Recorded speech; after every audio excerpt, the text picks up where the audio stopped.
Assalamualaikum warahmatullahi wabarakatuh. Alhamdulillah kita masuk balik. Sebelumnya terima kasih banyak untuk dan sana yang menonton video ko. Nonton sampai sudah yuk sana. Mudah-mudahan kita sedunia disihatkan Allah badan, panjangkan umur, dimurahkan rezeki serta dilancarkan segala urusan kita. Amin. Di vlog nan kini kita di Kota Lalang, taruh ke simpang Canduang, keluar ke Waso beliau.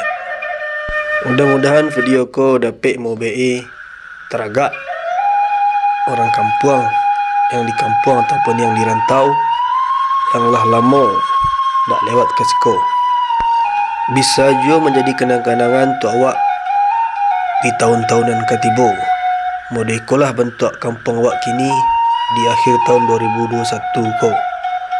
Lalu bentuknya nanti 5 tahun, 10 tahun dan seterusnya. Kini mari kita celiak dulu video ko sampai sudah.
Jauh berjalan banyak nan tampak, tersinggung kena ia telantak ke turun. Selama perjalanan ko adugai nan tak tersapo podiambo dan sanak sadonyo, mohon diberi maaf.